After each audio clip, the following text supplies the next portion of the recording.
हर हर महादेव दोस्तों, आप सभी का मेरे इस यूट्यूब चैनल में हार्दिक स्वागत है। दोस्तों, आज मार्गशीर्ष मास का सोमवार है और सोमवार के दिन भगवान भोलेनाथ की विशेष रूप से पूजा उपासना की जाती है। और आज के दिन व्रत रखने के साथ साथ व्रत कथा सुनने का भी विधान है। तो दोस्तों, आज की इस वीडियो में मैं आपको 16 सोमवार की व्रत की दो कथाओं का मैं रसपान कराने जा रही हूँ। तो चलिए वीडियो शुरू करते हैं। अगर आपको हमारी ये वीडियो अच्छी लगी हो तो लाइक शेयर और सब्सक्राइब करना ना भूलें। बहुत समय पुराने की एक बात है कि एक नगर में एक धनवान साहूकार रहा करता था, जिसके घर में किसी प्रकार की कोई कमी नहीं थी। पर उसको हमेशा एक ही दुख रहता था कि उसके कोई भी पुत्र नहीं था। इसे दिन रात यही चिंता सताती रहती थी। ऐसे में पुत्र पाने की कामना के लिए हर सोमवार भगवान शिव जी का व्रत और पूजन किया करता था और शाम के समय शिव मंदिर में जाकर भगवान शिव जी के सामने दीपक जलाया करता था। उसके उस भक्ति भाव को देखकर देवी मां पार्वती ने भगवान शिव जी से कहा कि ये साहूकार आपका बड़ा ही भक्त है और सदैव आपका व्रत और पूजन बड़ी ही श्रद्धा के साथ करता है। इसकी मनोकामना अवश्य पूर्ण करनी चाहिए। तब भगवान शिव जी ने कहा कि हे पार्वती, ये संसार कर्म क्षेत्र है। जैसे किसान खेत में जैसा बीज बोता है वैसा ही फल काटता है, उसी तरह इस संसार में व्यक्ति जैसा कर्म करता है उसे वैसा ही फल भी मिलता है। पार्वती जी के अत्यंत ही आग्रह से कहा कि हे प्रभु, जब जी आपका इतना ही बड़ा भक्त है तो इसको अगर किसी प्रकार का कोई दुख है तो उसे अवश्य दूर करना चाहिए, क्योंकि आप सदैव अपने भक्तों पर दयालु होते हैं और उनके दुखों को आप हमेशा ही दूर करते हैं। यदि आप ऐसा नहीं करेंगे तो मनुष्य आपकी सेवा व व्रत क्यों करेंगे। पार्वती जी के ऐसे आग्रह पर भगवान शिव जी बोले कि हे पार्वती, इसके कोई भी पुत्र नहीं है। इसी चिंता में ये अत्यंत ही दिन रात दुखी रहता है। इसके भाग्य में पुत्र न होने पर भी मैं इसको पुत्र की प्राप्ति का वर देता हूँ, लेकिन वह पुत्र केवल 12 वर्ष तक जीवित रहेगा। इसके पश्चात वह मृत्यु को प्राप्त हो जाएगा। इससे अधिक मैं इसके लिए और कुछ भी नहीं कर सकता। ये बातें वो साहूकार सुन रहा था। इससे उसको ना तो प्रसन्नता हुई ना ही कुछ दुख हुआ। मैं पहले की तरह ही शिव जी महाराज का व्रत और पूजन करता रहा। कुछ समय व्यतीत हो जाने पर साहूकार की स्त्री गर्भवती हुई और 10वें महीने में उसे अति सुंदर पुत्र की प्राप्ति हुई। साहूकार के घर में बहुत खुशी मनाई गई, परंतु साहूकार ने उसकी केवल 12 वर्ष की आयु जानकर अधिक प्रसन्नता प्रकट नहीं की, ना ही किसी को ये भेद बताया। जब वह बालक 11 वर्ष का हो गया तो उस बालक की माता ने उसके पिता से विवाह आदि के लिए आग्रह किया। तो वह साहूकार कहने लगा कि अभी मैं इसका विवाह नहीं करा सकता। सबसे पहले तो मैं अपने पुत्र को काशी पढ़ने के लिए भेजूंगा। फिर साहूकार ने बालक के मामा को बुलाकर उसको बहुत सारा धन दिया और कहा कि तुम इस बालक को काशी जी पढ़ने के लिए ले जाओ और रास्ते में जिस स्थान पर भी जाओ और यज्ञ करो और ब्राह्मणों को भोजन कराते अवश्य ही जाना। फिर वह दोनों मामा भांजे यज्ञ करते और ब्राह्मणों को भोजन कराते हुए काशी जी की तरफ रवाना हुए। रास्ते में उनको शहर से गुजरना पड़ा। उस शहर में राजा की कन्या का विवाह था और दूसरे राजा का लड़का जो विवाह कराने करने के लिए बारात लेकर आया था, वह एक आंख से काना था। उसके पिता को इस बात की बड़ी ही चिंता रहती थी कि कहीं वर को देखकर कन्या के माता पिता विवाह में किसी प्रकार की अड़चन पैदा न कर दे। इस कारण जब उसने अति सुंदर सेठ के लड़के को देखा तो मन में विचार बनाया कि उन्हें दरवाजे के समय इस लड़के से ही वर का काम चलाया जाए। ऐसा विचार कर वर के पिता ने उस लड़के और उसके मामा से बात की तो वो राजी हो गए। फिर उस लड़के को वर के कपड़े पहनाकर और घोड़ी पर चढ़ाकर दरवाजे पर ले गए और सब कार्य प्रसन्नता से पूर्ण हो गया। फिर वर के पिता ने सोचा, यदि विवाह कार्य भी इसी लड़के के द्वारा करा लिया जाए तो क्या बुराई है। ऐसा विचार कर उसने लड़के और उसके मामा से कहा, यदि आप फिर और कन्यादान के काम को भी करा दे तो आपकी बड़ी ही कृपा होगी और इसके बदले में आपको मैं बहुत सारा धन दूंगा। तो उन्होंने भी स्वीकार कर लिया और विवाह कार्य भी बहुत अच्छी तरीके से संपन्न हो गया। परंतु जिस समय लड़का जानने लगा तो उसने अपनी राजकुमारी की चुन्नी के पल्ले पर लिख दिया कि तेरा विवाह तो मेरे साथ हुआ है, परंतु जिस राजकुमार के साथ तुमको भेजेंगे वे एक आंख से काना है और मैं तो काशी जी पढ़ने जा रहा हूँ।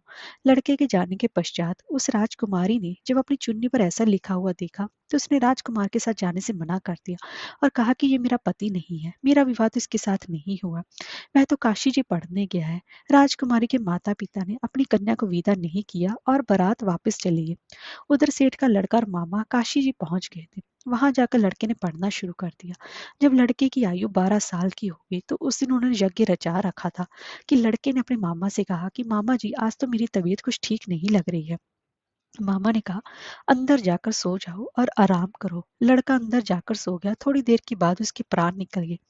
जब उसके मामा ने आकर देखा तो मुर्दा पड़ा हुआ है, तो उसको बड़ा ही दुख हुआ और उसने सोचा कि अगर मैं अभी रोना पीटना मचा दूंगा तो यज्ञ का कार्य अधूरा रह जाएगा, जो कि सही नहीं होगा। अंत उसने जल्दी से यज्ञ का कार्य समाप्त किया और ब्राह्मणों के जानने के बाद रोना पीटना आरंभ कर दिया। संयोगवश उसी समय शिव पार्वती जी उधर से जा रहे थे। जब उन्होंने जोर जोर से रोने की आवाज सुनाई दी तो पार्वती जी भगवान शिव से कहने लगी, प्रभु, कोई दुखिया रो रहा है, कृपया कर इसके कष्ट को दूर कीजिए। तब शिव पार्वती ने पास जाकर देखा तो वहां पर एक लड़का मुर्दा पड़ा हुआ था। पार्वती जी कहने लगी, महाराज, ये तो उसी सेठ का लड़का है जो आपके वरदान से पैदा हुआ था। अंत, हे प्रभु, इस बालक को आप और आयु दो, नहीं तो इसके माता पिता तड़प तड़प कर मर जाएंगे। पार्वती जी के बार बार आग्रह करने पर शिव जी ने उसको जीवन का वरदान दे दिया और भगवान शिव जी की कृपा से लड़का फिर जीवित हो गया। इसके बाद शिव जी और पार्वती कैलाश पर्वत की ओर चले गए। इसके पश्चात वह लड़का और उसका मामा उसी प्रकार यज्ञ करते और ब्राह्मणों को भोजन कराते अपने घर की ओर वापस चल पड़े। रास्ते में उसी शहर में आए जहां उसका विवाह हुआ था। वहां पर आकर उन्होंने यज्ञ आरंभ कर दिया तो उस लड़के के ससुर ने उसको पहचान लिया और अपने महल में ले जाकर उसकी बड़ी खातिरदारी की, साथ ही बहुत से दास दासियों से आदर पूर्वक लड़की और जमाई को भी विदा किया। जब अपने शहर के निकट आए तो मामा ने कहा कि पहले मैं तुम्हारे घर जाकर खबर कराता हूँ। जब उस लड़के का मामा घर पहुंचा तो लड़के के माता पिता घर की छत पर बैठे हुए थे और ये प्रण कर रखा था कि यदि हमारा पुत्र सकुशल लौट आया तो हम राजी खुशी नीचे आ जाएंगे, नहीं तो छत से गिरकर अपने प्राण त्याग देंगे। इतने में उस लड़के के मामा ने आकर ये समाचार दिया कि आपका पुत्र वापस आ गया है। तो उनको विश्वास नहीं आया। तब उसके मामा ने शपथ पूर्वक कहा कि आपका पुत्र अपनी स्त्री के साथ बहुत सारा धन साथ लेकर आया है। तो सेठ ने आनंद के साथ उसका स्वागत किया और बड़ी प्रसन्नता के साथ रहने लगे। इस प्रकार जो कोई भी सोमवार के व्रत को करता है और उसकी कथा को सुनता है तो उसकी सभी मनोकामनाएं अवश्य ही पूर्ण होती हैं। अब मैं आपको दूसरी पौराणिक कथा श्रवण करवाने जा रही हूँ। एक बार भगवान भोलेनाथ और माता पार्वती जी मृत्यु लोक घूमने की इच्छा से मृत्यु लोक में है। यहाँ माता पार्वती व भगवान शंकर जी मृत्यु लोक में घूमते घूमते एक अमरावती नामक नगरी में पहुंचे जो कि बहुत ही सुंदर थी। यहाँ उन्होंने देखा कि अमरावती नगरी अमरपुरी के सभी दृश्य सब प्रकार के सुखों से परिपूर्ण थी। उस नगरी में राजा द्वारा बनवाया हुआ बहुत ही सुंदर भगवान भोलेनाथ का एक मंदिर भी था। उस मंदिर में भगवान भोलेनाथ जी और माता पार्वती निवास करने लगे।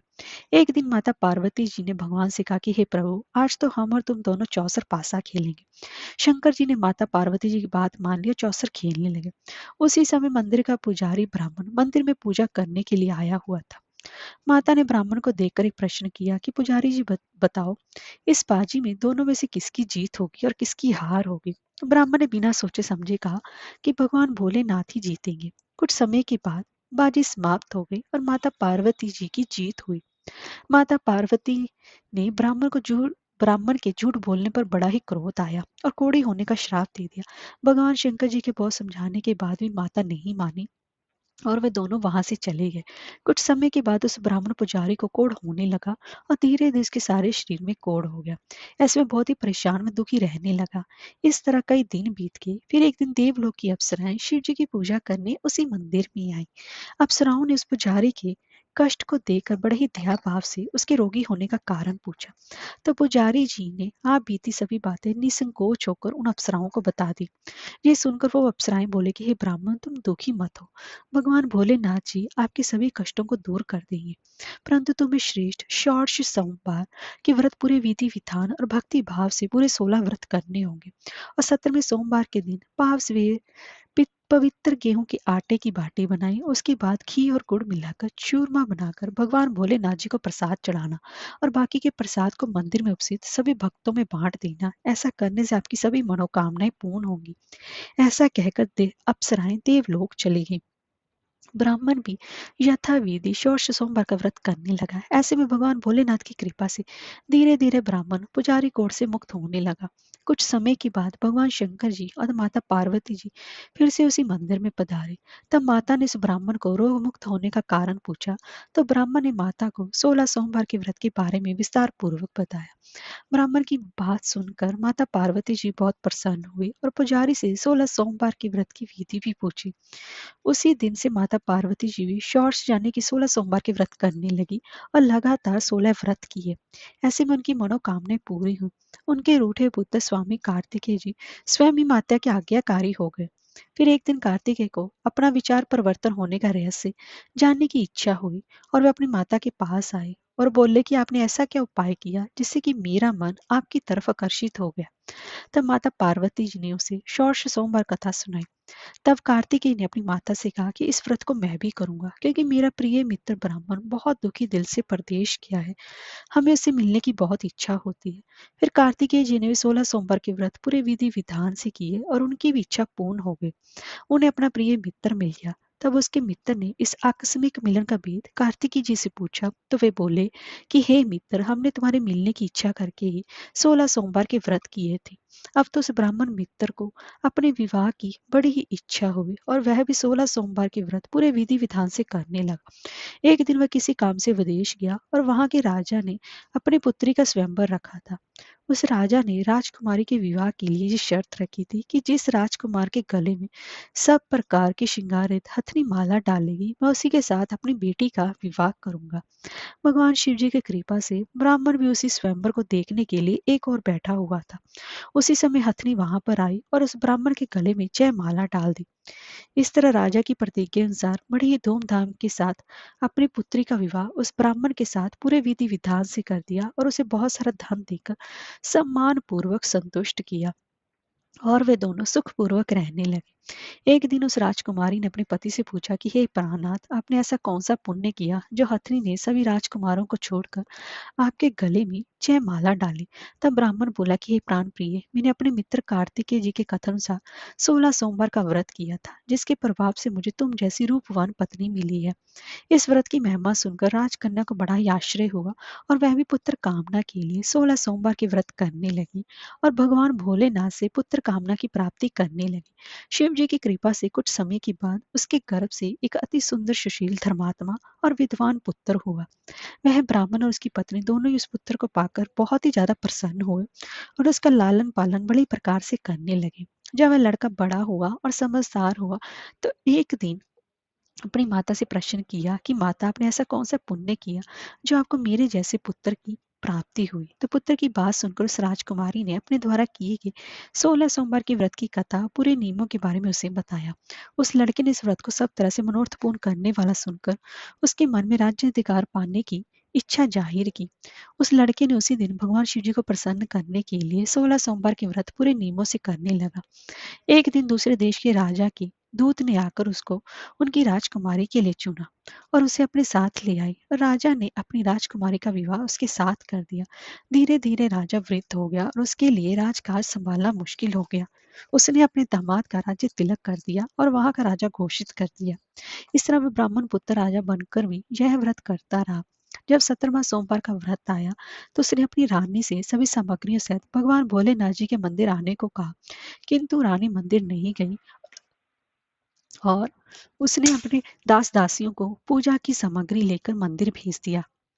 राजा ने पूरे विधि विधान से भगवान शिव जी की पूजा करी। जब वह वहां से जाने लगा तो उसने सुना कि आकाशवाणी से एक आवाज आई और उसने कहा कि हे राजा, अपनी इस रानी को राजमहल से निकाल दे, नहीं तो ये तेरा सर्वनाश कर देगी। इस वाणी को सुनकर राजा आश्चर्य में पड़ गया और उसने तुरंत मंत्रियों की बैठक बुलाई और आप बीती भी सुनाई। मंत्री आदि सभी बड़े विस्मय और दुख में डूब गए क्योंकि जिस कन्या के साथ राज्य मिला है, राजा उसी को राज्य से निकालने का जाल रच रहा है, ये कैसे हो सकेगा। अंत में राजा ने अपनी रानी को राजमहल से निकाल दिया। रानी दुखी हृदय से अपने भाग्य को कोसते हुए अपने राज्य से बाहर चली गई। बिना चप्पलों के और फटे वस्त्र पहने भूखी प्यासी धीरे धीरे चलकर एक नगर में जा पहुंची। उस नगर में एक बुढ़िया रोज सूत काट कर बेचने जाती थी। रानी की करुण दशा देखकर बुढ़िया बोली, तुम मेरे साथ चलकर मेरा सूत बिकवा दे, मैं वृद्ध हूँ, भाव नहीं जानती हूँ। यह सुनकर रानी बुढ़िया के सिर से सूत की गठरी उतारकर अपने सिर पर रख ली। अचानक से आंधी आई और बुढ़िया के सभी सूत हवा में उड़ गए। बेचारी बुढ़िया बहुत पछताई और रानी से कहा कि दूर रहना मेरे से।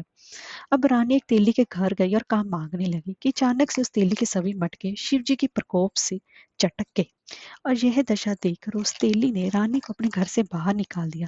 इस प्रकार रानी अत्यंत दुख पाती हुई एक नदी के तट पर गई तो देखा कि नदी अचानक सूख गई।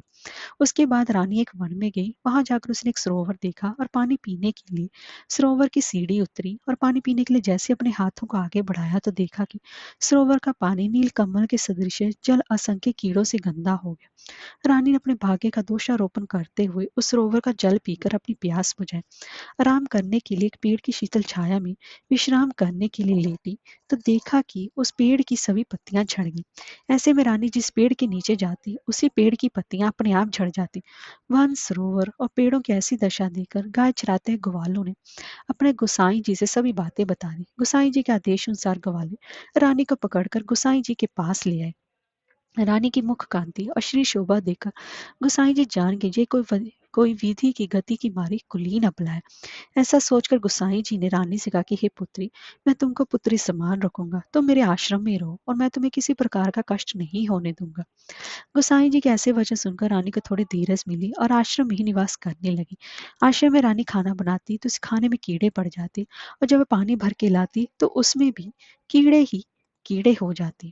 अब तो गोसाई जी भी बहुत दुखी हो गए और रानी से बोले कि बेटी, तेरे पर कौन से देवता का कोप है जिससे तेरी ऐसी दशा है। गोसाई जी की बात सुनकर रानी ने कहा कि अपने पति के साथ भगवान शिव जी की पूजा करने नहीं जाने की पूरी कथा सुनाई। रानी की बात सुनकर गोसाई जी ने इस कोप से मुक्त होने के लिए 16 सोमवार व्रत की कथा पूरे विधि विधान से करने को कहा। गोसाई जी की बात सुनकर मैं प्रत्येक सोमवार का व्रत पूरे नियमों से करने लगी। जब रानी के पूरे 16 व्रत हो गए और जब उसने 17वें सोमवार का व्रत किया, रोज की तरह भगवान भोलेनाथ जी की पूजा कर रही थी, तो भगवान शिव जी के प्रभाव से राजा के मन में अपनी रानी का विचार उत्पन्न हुआ और सोचा कि मेरी रानी को गए अब बहुत समय हो गया, ना जाने कहाँ कहाँ भटकती होगी, मुझे उसे ढूंढना चाहिए। राजा ने यह सोचकर अपनी रानी की तलाश में चारों दिशाओं में अपने सैनिकों को भेजा। सैनिक अपनी रानी को ढूंढते हुए गोसाई जी के आश्रम में आ पहुंचे। सैनिक अपनी रानी को वहां पाकर पुजारी जी से अपनी रानी को साथ भेजने के लिए कहा, किंतु गोसाई जी ने मना कर दिया और सैनिक चुपचाप लौट गए।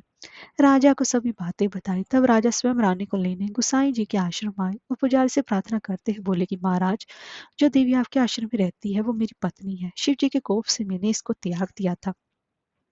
अब इस पर से भगवान शिव जी का कोप शांत हो गया है, इसलिए मैं इसे लेने के लिए आया हूँ। आपकी आज्ञा तो मैं इसे ले जा सकता हूँ। गोसाई जी ने राजा के वचनों को सत्य समझकर रानी को राजा के साथ जाने की आज्ञा दी। गोसाई जी की आज्ञा पाकर रानी अपने पति के साथ अपने राज्य के लिए चल दी। रानी के आने की खबर पाकर राज्य के निवासी अनेक प्रकार की बाजे बजाने लगे। नगर के दरवाजे पर तोन बंदर वारों से विविध विधि से नगर को सजाया। नगर में घर में मंगल गान होने लगे। पंडितों ने विविध वेद मंत्रों का उच्चारण करके अपनी रानी का स्वागत किया। इस प्रकार रानी ने अपनी राजधानी में पुनः प्रवेश किया। राजा ने अपनी रानी को आने की खुशी में ब्राह्मणों को अनेक प्रकार के दान आदि देकर संतुष्ट किया। याचकों को धन धान्य दिया और पूरी नगरी में जगह जगह लंगर खुलवाए जहाँ भूख और गरीबों को खाने को मिला।